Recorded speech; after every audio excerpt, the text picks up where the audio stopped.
The ships came on a Tuesday morning. Yuna was sitting in her gaming chair when the news broke. She had been practicing for the World Championship Finals, her fingers moving across the keyboard like water flowing over stones. Her headset was on, her eyes fixed on the screen, and her mind was deep inside the game. Then her brother Do-won burst through the door. "Yuna, stop! Look outside." She pulled off her headset and turned to the window. The sky above Seoul was filled with massive dark shapes. They hung in the air like mountains floating on clouds.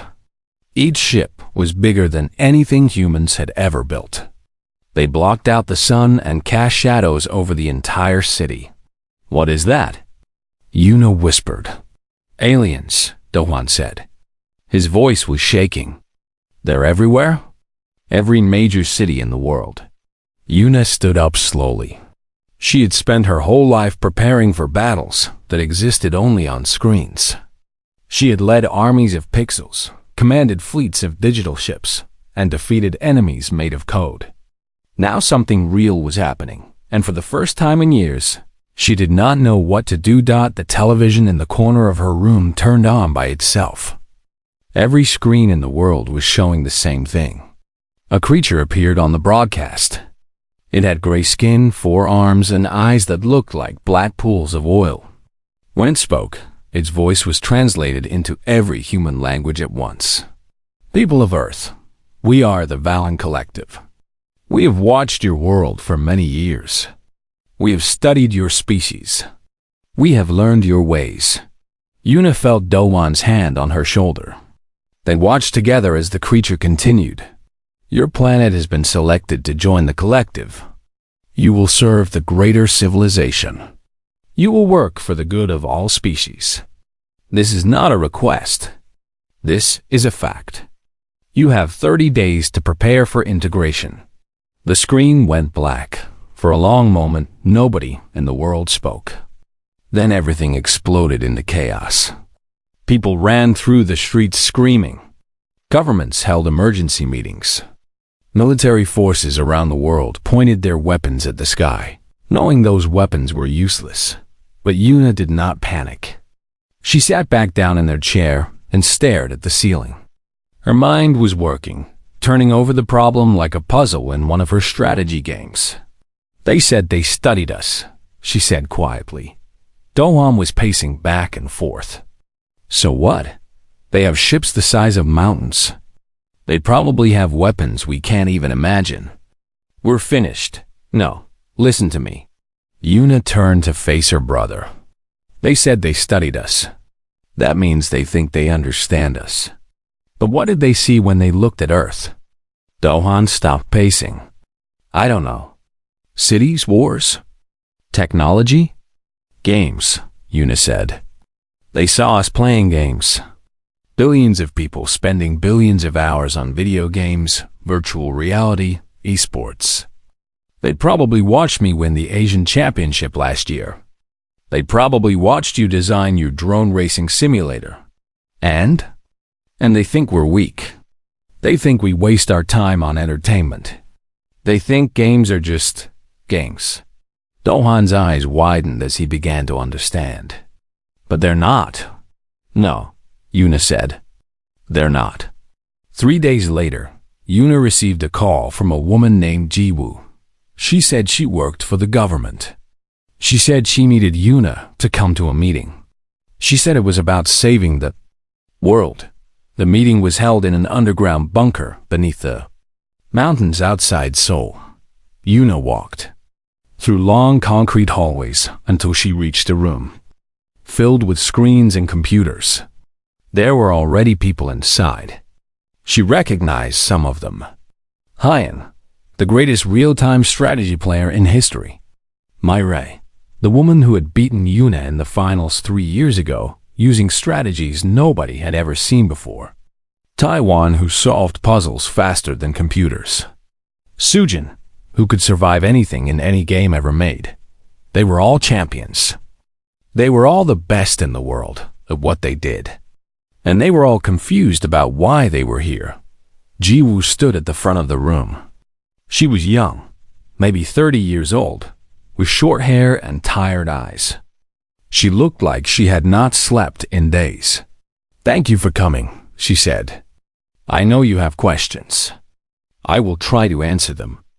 But first, I need to tell you something that your governments have kept secret for a very long time." She pressed a button, and images appeared on the screens around the room. Military bases, training facilities, soldiers wearing headsets and holding game controllers. For the past 20 years, every major military in the world has been recruiting gamers. Not to play games, to fight wars. The room was silent. Your reaction times are faster than normal humans. Your spatial awareness is better. Your ability to process multiple streams of information at once is off the charts. You can make complex decisions in fractions of a second. You can coordinate with teams across the world without ever meeting face to face. Jiwoo looked at each of them in turn. The aliens think you are wasting your time. They think games are meaningless entertainment. They do not understand that every hour you spent playing was an hour of training. Every match you won taught you how to win. Every loss taught you how to lose without giving up. Ion leaned forward in his seat. "You want us to fight them?" "I want you to lead the fight," Jiwoo said. "Our conventional military cannot match their technology.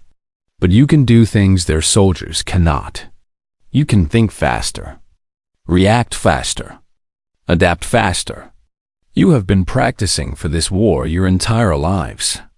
You just didn't know it." Yuna thought about all the hours she had spent in front of screens. The late nights, the sore fingers, the thousands of defeats before she learned how to win. Everyone had told her she was wasting her life. Her parents had begged her to study something useful. Her teachers had said games would never lead anywhere. But every game had taught her something. Strategy games taught her how to manage resources and control territory. Shooter games taught her reflexes and spatial awareness. Role-playing games taught her how to lead teams and make hard choices. Survival games taught her that losing was not the end as long as you learned from it. She had been training for 20 years. She just had not known what she was training for. "What do you need us to do?" she asked. Jiwoo smiled for the first time. "Everything. We need you to do everything." That night, Yuna stood on the roof of the bunker and looked up at the alien ships still hanging in the sky. They were so big, so powerful, so confident that they had already won. Doan joined her. He had been recruited too, along with thousands of other gamers from around the world. His skills in drone design and programming would be needed in the days ahead. "Do you think we can win?" he asked. Yuna watched the ships for a long moment. In her mind, she was already planning, already strategizing, already looking for weaknesses to exploit and patterns to break. "They made a mistake," she said finally. "They watched us play, but they didn't understand what they were seeing. They think games are toys. They don't know that games are how humans prepare for war." She turned to face her brother, and her eyes were hard. "They gave us 30 days. That's 29 more than we need." The bunker grew larger every day. Workers dug deeper into the mountain, creating new rooms for new recruits. By the end of the first week, there were 10,000 gamers living underground. By the end of the second week, there were 50,000. They came from every country on Earth. Professional players who had won world championships. Streamers who would spend years broadcasting their skills to millions of viewers. Speedrunners who could finish games in minutes that took normal people weeks. Modders who had taken apart game code and rebuilt it into something new. They spoke different languages and came from different cultures, but they all understood the same thing: how to win. Yuna barely slept. She spent her days in strategy meetings with military commanders who looked at her like she was a child. She spent her nights in training rooms, teaching soldiers how to think like gamers. At first, the old generals did not want to listen to her. She was 25 years old. She had never held a real weapon. What could she possibly know about war? Then she showed them Dot in a simulation room deep beneath the bunker. Yuna went up against the military's best drone pilot. He had 20 years of experience. He had flown missions in 3 different wars. He was considered the best in his country. The simulation gave them each control of 100 drones. The goal was simple: destroy the enemy's drones while protecting your own. The fight lasted 4 minutes. Yuna won with 73 drones remaining. The pilot lost everything. He stared at the screen in disbelief. How? I did everything right. You did everything by the book, Yuna said. But I've played this game 1,000 times. I know moves that aren't in any book. I know tricks that only work if you're willing to lose everything to win. You fly drones. I control armies. After that, the generals started listening. Meanwhile, Do-hwan was leading a different kind of team. He had gathered the best hackers, programmers, and modders from the gaming world. Their job was to understand alien technology. The Valen had sent communication signals to every device on Earth. Those signals contained code. And code could be broken. It's actually not that different from a video game, Do-hwan explained to Ji-woo one morning.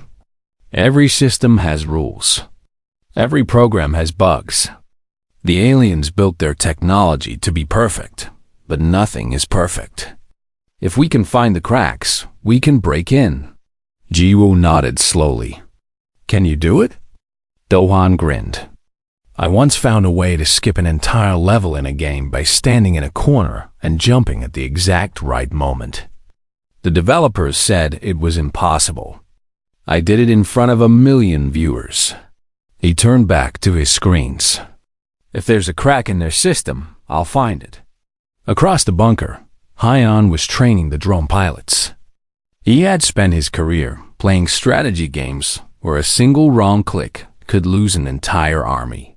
Now he was teaching others to think the same way. Forget everything you know about flying, he told a room of 1,000 recruits. You're not pilots anymore. You're commanders. Each drone is a soldier. Each movement must have a purpose. Every second you waste is a soldier you lose.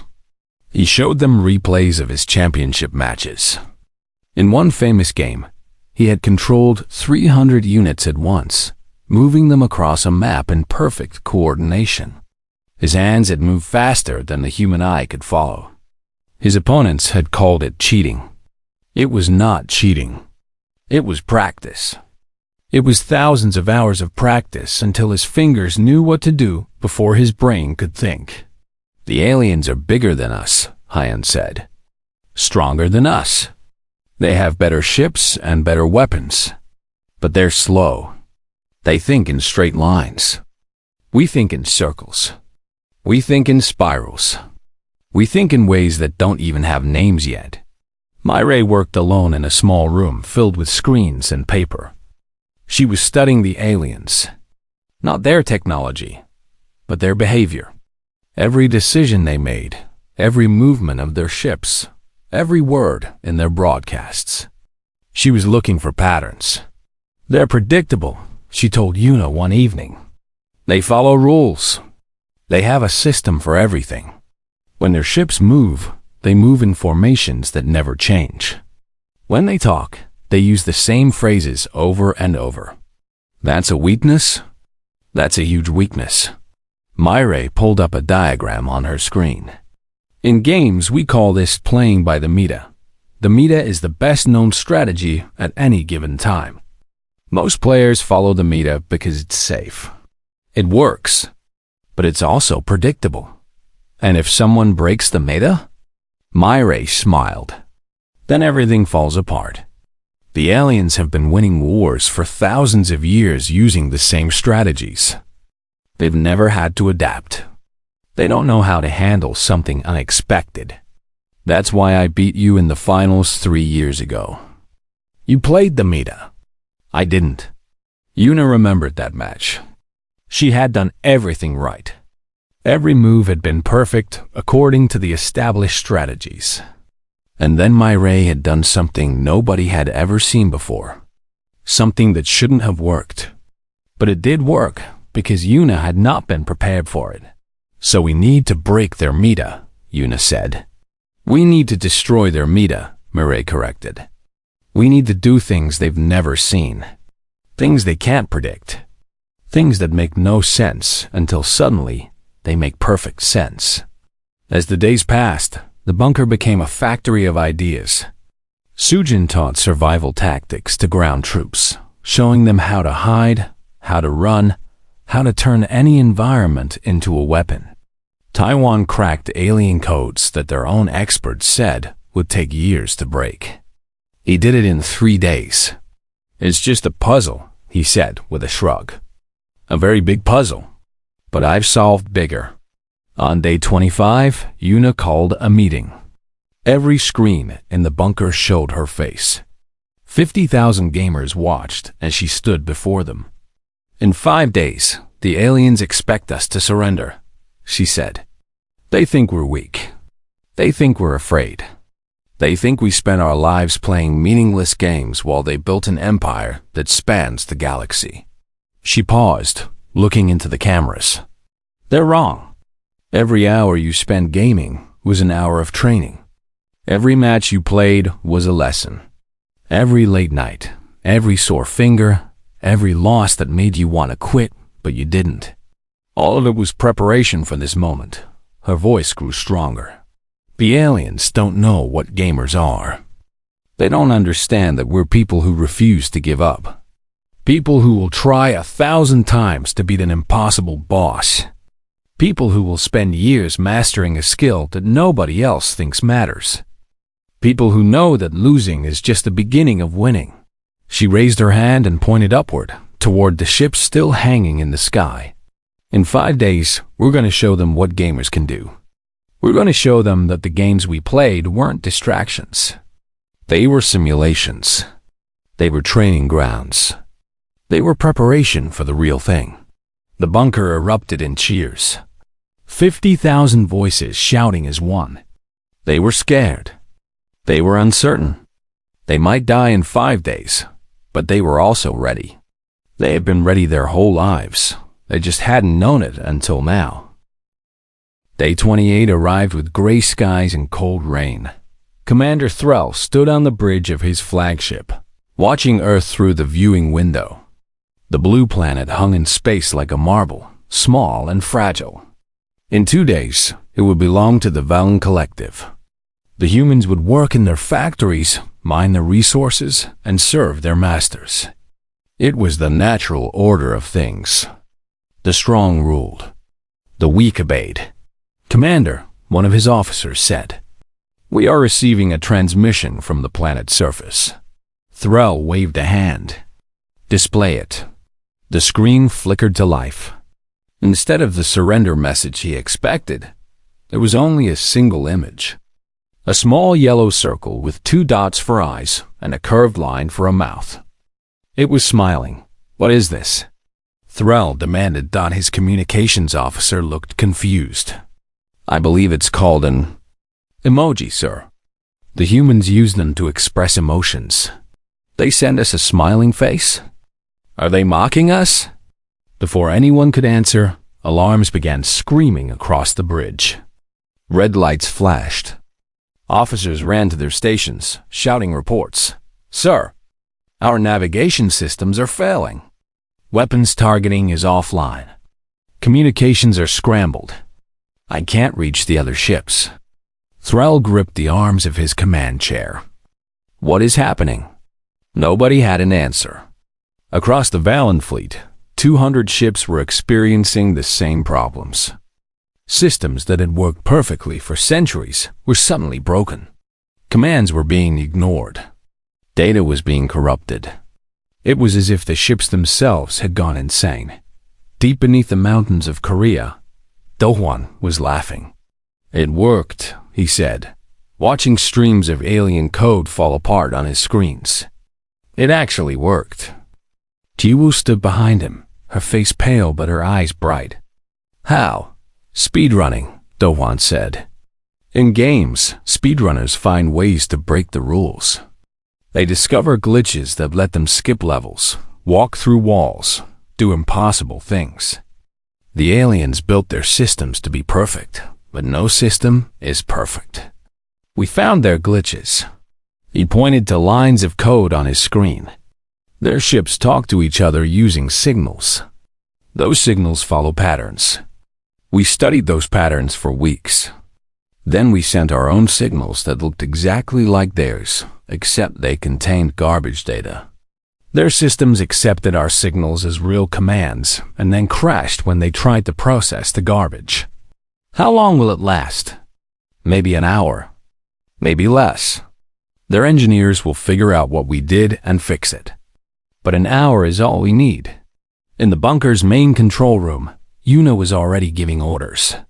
All drone squadrons, launch now. Hyan, you have command of the Eastern Fleet. Myre, coordinate with ground teams. Everyone else, follow the plan exactly as we practiced. Across 6 continents, hidden launch sites opened their doors. 50,000 drones rose into the sky, each one controlled by a gamer sitting in a bunker hundreds or thousands of kilometers away. They were playing the most important game of their lives, and there were no extra lives. Yuna's hands moved across her controller. She had modified it herself, adding extra buttons and sensitivity adjustments. It felt like an extension of her body. The drone she controlled was her avatar, and the sky was her arena. Squadron 7, follow me, she said into her headset. We're going for their command ship. The Valen ships were starting to recover. Their systems were coming back online. But they were disorganized, confused, still trying to understand what had happened.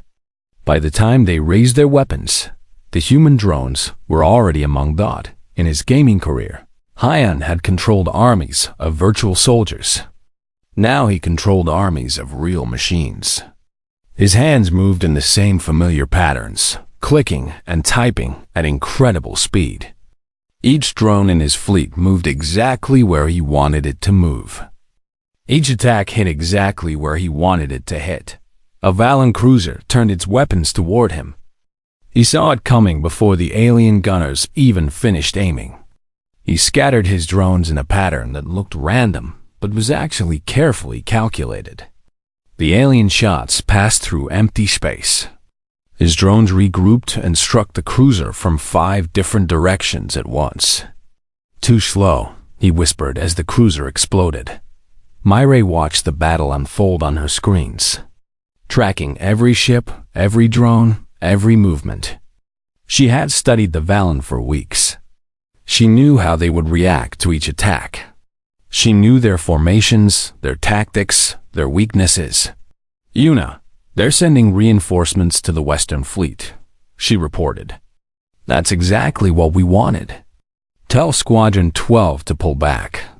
Make them think they're winning. Got it. Yuna relayed the orders. Her squadron was dancing through a storm of alien fire, moving in patterns that no military academy had ever taught. She had learned these moves in games, fighting against opponents who were just as fast and just as creative as she was. Compared to them, the Valen were slow and predictable. An alien fighter came at her from above. She rolled her drone sideways, let the enemy pass within centimeters, then destroyed it with a single shot to its engines. It was a move she had invented 5 years ago in a tournament semifinal. The gaming community had named it after her. Now, she was using it to save her planet. On the Valen flagship, Commander Threll watched his fleet crumble.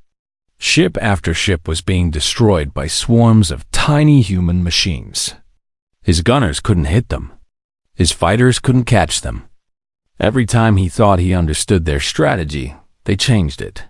This is impossible, he said. They're primitives. They have no military training. They spend their time playing games. His tactical officer was staring at the battle data, his forehands trembling. Sir, their reaction times.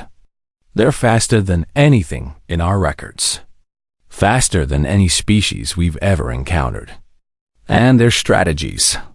They don't follow any known patterns. It's like they're making up new tactics in the middle of the fight. "Pull back," Thrall ordered. "All ships, fall back to defensive positions. We need to regroup." The Valen fleet retreated. They had come to Earth expecting an easy conquest. Instead, they had lost 200 ships in less than an hour. They had been humiliated by a species they considered children. In the bunker, cheers echoed through the halls. Gamers hugged each other, laughing and crying at the same time. They had won the first battle. They had proven that they could fight, but Yuna did not celebrate. She stood alone in a corner, watching the alien ships retreat on her screen. They were not destroyed. They were not even badly hurt. They had lost a battle, but the war was far from over. Dawn found her there. "You should be happy." "We did it. We surprised them," Yuna said quietly. "We won because they didn't expect us to fight back. Next time, they'll be ready. Next time, they'll bring more ships and better tactics. Next time won't be so easy." "Then what do we do?" Yuna looked at her brother with eyes that held no fear, only determination. "We get better. That's what gamers do. We lose, we learn, and we get better. They've been fighting the same way for thousands of years. We've been adapting our whole lives. Let them bring everything they have." She turned back to her screen, already planning the next move. This is just the beginning. The Valen Collective did not accept defeat. 3 weeks after the first battle, new ships appeared in Earth's sky. These were not the standard cruisers and fighters that the humans had destroyed. These were warships, massive and terrible, painted in deep red. They belonged to the Crimson Guard, the most feared military force in the galaxy. General Vorak stood on the bridge of his flagship, the Blood Dawn. He was old by Valen standards, nearly 400 years of age, and he had never lost a single battle. His name was spoken in whispers across 1,000 worlds. When the Crimson Guard arrived, planets surrendered without fighting. "So," he said, looking at Earth through the viewing window, "this is the world that embarrassed our fleet. This is the species that thinks it can challenge the collective." His officers stood in perfect formation behind him, waiting for orders. "Commander Thrall was a fool," Vorak continued. "He underestimated them. I will not make the same mistake. These humans may be clever, but cleverness is nothing against true power. We will crush them. We will burn their cities. And we will teach the galaxy what happens to those who defy us." The war that followed was brutal. Vorek did not attack with the caution that Thrall had shown. He struck hard and fast, targeting cities across the globe. Seoul was hit first, then Tokyo, then Berlin, then New York. Millions of people died in the first wave of attacks. In the bunker, Yuna watched the destruction on her screens. Each death was a weight on her heart. She had thought they could win this war with tricks and strategies. She had been wrong. "We need to change our approach," she told the other leaders in an emergency meeting. "The first battle worked because they weren't ready for us. Vorak is different. He studied our tactics. He knows what we can do." Hyan nodded grimly. "I've seen his battle records. 400 years without a loss. He's fought species that were smarter than us, faster than us, more advanced than us. He beat them all. Then, how do we beat him?" Jiao asked. Nobody had an answer. The weeks that followed were the darkest that humanity had ever known. Every day brought new attacks, new casualties, new defeats. The gamers fought as hard as they could, but the Crimson Guard was not like the regular Valen fleet. Their ships were faster, their weapons more powerful, their tactics more sophisticated. Sujin led guerrilla teams on the ground, fighting to protect survivors and slow the enemy advance. She used every trick she had learned in survival games. hiding in places that should have been impossible, turning ruined cities into deadly traps. But for every valiant soldier she killed, two more took its place. Tae-1 worked day and night trying to crack the Crimson Guard's communications. But Vorak had learned from Thrall's mistakes. His encryption was stronger. His systems had no glitches to exploit. After 3 days without sleep, Taiwan collapsed at his workstation. Ji-woo lost her brother in an orbital strike. She had been talking to him on the phone when the attack hit. One moment he was telling her about his day. The next moment there was only static. She did not cry. She did not scream. She just sat in her chair and stared at her blank screen for 3 hours. Then she went back to work. Myre locked herself in her room and studied Vorak's every move. She watched recordings of his battles. She read reports from species he had conquered. She looked for patterns, weaknesses, anything that could be used against him. On the 20th day, she found something. He fights by the book, she told Yuna. Every move he makes follows established military doctrine. Every strategy he uses has been proven over centuries. He's brilliant, but he's not creative. He doesn't invent new tactics. He perfects old ones. How does that help us? Moray's eyes were red from lack of sleep, but they burned with fierce determination. Books can be rewritten. If we do something that's not in any book, something that no military in history has ever tried, he won't know how to respond. For a moment, just a moment, he'll be confused. And a moment might be all we need. Yuna thought about this. In games, there was a term for strategies that nobody expected: cheese. Cheese strategies were weird, risky, often ridiculous. They worked precisely because they were so unexpected that opponents didn't know how to counter them. Professional players usually avoided cheese because it was considered unsportsmanlike. But this wasn't a sport. This was war. I have an idea, Yuna said slowly. But it's crazy. Crazy might be exactly what we need. Yuna pulled up footage from a gaming tournament 7 years ago. It showed a match between the world's best team and an unknown group of players from a small country. Nobody expected the unknown team to win. They were outmatched in every way. But instead of playing normally, they pretended to be weak. They made deliberate mistakes. They let the champions think they were winning. Then, at the perfect moment, they revealed their true strategy. It was a trap that had been planned from the first move. The champions never recovered. The unknown team won the tournament and changed competitive gaming forever. We do the same thing, Yuna said. We pretend to lose. We make Vorak think he's broken us. We let him get confident. And then we destroy him. Dahuan, who had been listening from the corner, shook his head. That's insane. We'd have to sacrifice ships. People would die. People are already dying. Yuna's voice was hard. Every day we fight normally, we lose ground. Every day we follow the rules, Vorak beats us. The only way to win is to break every rule he knows. She looked around the room at the faces of her friends and allies. They were exhausted. They were scared. But they were also still fighting. In games, the best players aren't the ones who follow the rules best. They're the ones who figure out when the rules don't apply. Vorak has 400 years of rules in his head. We're going to make all of them useless. The plan took 3 days to prepare.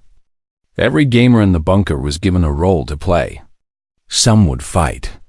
Some would pretend to flee. Some would send fake communications designed to be intercepted. Every detail was planned.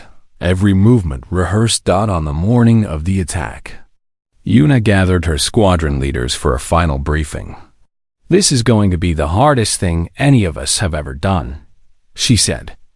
We're going to look like we're losing. Our friends are going to be in danger. Some of them might not come back. But if this works, we end the war today. If this fails, she didn't finish the sentence. She didn't need to dot high and stood up. He had dark circles under his eyes and cuts on his fingers from thousands of hours at his control station. But his voice was steady. I've played games for 20 years. Every single time I lost, I learned something. Every defeat made me better. Every failure taught me how to succeed. We're not going to fail today. We're going to show the galaxy what happens when you underestimate gamers. Around the room, others nodded. They were tired. They were hurting. They had lost friends and family and hope. But they were still here. They were still ready to fight. Yuna smiled despite everything. This was what gaming had taught her. Not just how to win, but how to keep going when winning seemed impossible. How to try one more time after 1,000 failures. How to believe in yourself when nobody else did. Let's finish this, she said. The final battle was about to begin. The trap was set in the asteroid belt between Mars and Jupiter. General Vorek watched his tactical displays with satisfaction. The human resistance was finally breaking. His scouts reported that their drone fleets were scattered and disorganized. Their communications were filled with panic and confusion. After weeks of relentless assault, the primitives had reached their limit. They're retreating to the asteroid belt, his tactical officer reported. It appears they're trying to hide among the rocks. Vorek smiled, showing rows of sharp teeth. Desperate and foolish. They think rocks will protect them from the Crimson Guard. All ships, pursue. We end this today. His officers exchanged uncertain glances. One of them, a young commander named Threx, stepped forward. General, should we not proceed with caution? The asteroids can hide traps. Vorek turned to face him, and his eyes were cold. I have fought 300 wars across this galaxy. I have faced enemies who built traps in dying stars and ambushes in black holes. These humans have been resisting for a few weeks. They are exhausted. They are broken. There are no traps here, only prey. Threx bowed his head. Yes, General. The Crimson Guard fleet moved into the asteroid belt. 500 warships, each one a masterpiece of Valan military engineering. They had destroyed civilizations. They had ended species. They were the most powerful force the galaxy had ever known. And they were walking into exactly the trap Yuna had set for them in a hidden bunker on a frozen asteroid. Yuna watched the enemy approach. Her heart was pounding, but her hands were steady on the controls. She had done this 1,000 times in games. She could do it once more for real. All units, maintain retreat pattern, she said into her headset. Keep looking weak. Keep looking scared. Make them believe we're running. Around her, dozens of gamers operated their drones, carefully pretending to flee in panic. It went against every instinct they had. Gamers hated losing. Gamers hated looking weak. But this was part of the plan. Murray's voice crackled through the communication channel. They're taking the bait. Vorek is leading the charge personally. His flagship is entering the kill zone. How much longer? Yuna asked. 3 minutes. We need them deeper before we spring the trap. 3 minutes felt like 3 hours. The Valan ships grew larger on Yuna's screens, their weapons tracking human drones, picking off the ones that moved too slowly. Each destroyed drone meant a gamer back in the bunker who had failed their mission. Some of them would never recover from the psychological damage. Yuna knew this. She accepted it. The alternative was extinction. 2 minutes, Myrey reported. On the Blood Dawn, Vorek watched the hunt with growing pleasure. The human drones were pathetic. They moved without coordination, fired without aim, fled without strategy. Whatever spirit had driven them in the early days of the war was gone. They were just prey now. Target their largest formation, he ordered. Destroy them in one strike. Let the survivors see how hopeless their situation is. His weapons officers prepared to fire. 1 minute, Myre said. Yuna closed her eyes and took a deep breath. This was it.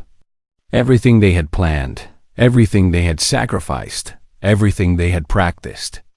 It all came down to the next few seconds. Now, she said.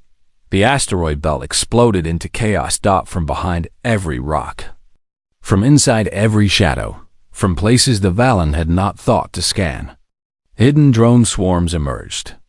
Not thousands of drones, tens of thousands. Every gamer on Earth was controlling something, from the professionals in the main bunker to children in basements who had been trained in secret. They had been waiting for this moment for days, hidden in the darkness, conserving their power. Hyan's voice roared through the communications. All units, attack pattern Omega. Show them what gamers can do. The trap closed like a fist. Vorak's eyes went wide as his tactical display turned red. Enemy signatures were appearing everywhere, impossibly fast, impossibly coordinated.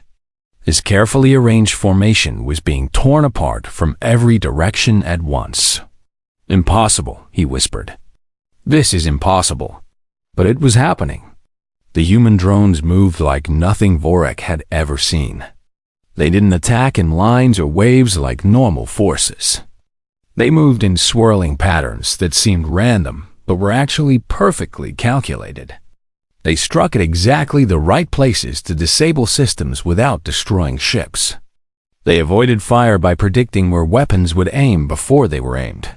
On his control station, Hyan was playing the game of his life. His fingers moved so fast they blurred. Each click sent 100 drones in a new direction. Each keystroke changed the shape of the battle. He was not fighting Vorak. He was playing him. And Hyan had never lost to a player who fought by the book. Myre coordinated from her command center, watching every ship, predicting every move.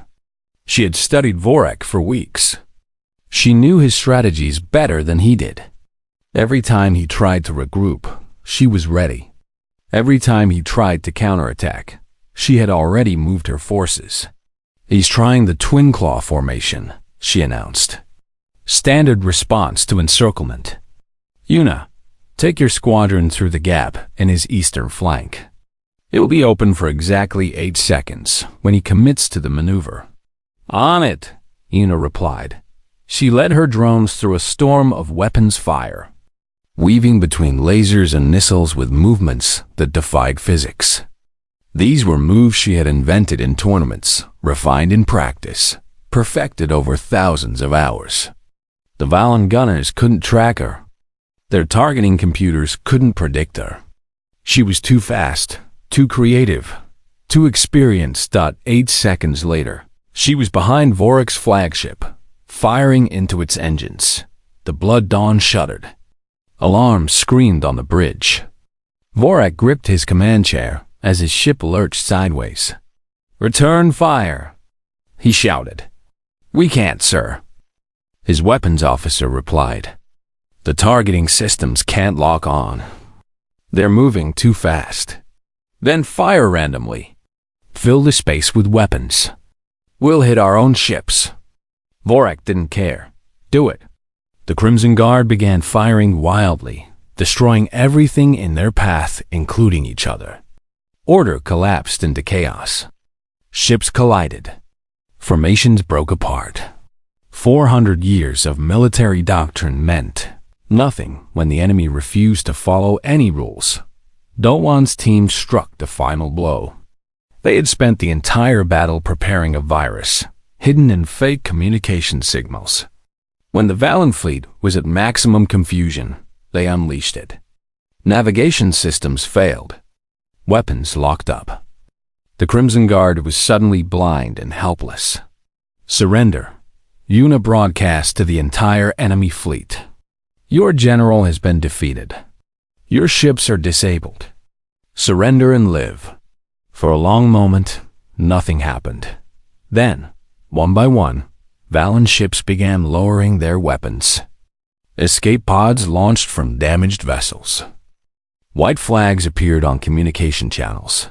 On the Blood Dawn, General Vorik stood alone on his burning bridge. His officers had fled. His dreams of conquest had turned to ash. 400 years of victory, and he had been beaten by a species that played games. When human soldiers boarded his flagship, they found him sitting in his command chair, staring at nothing.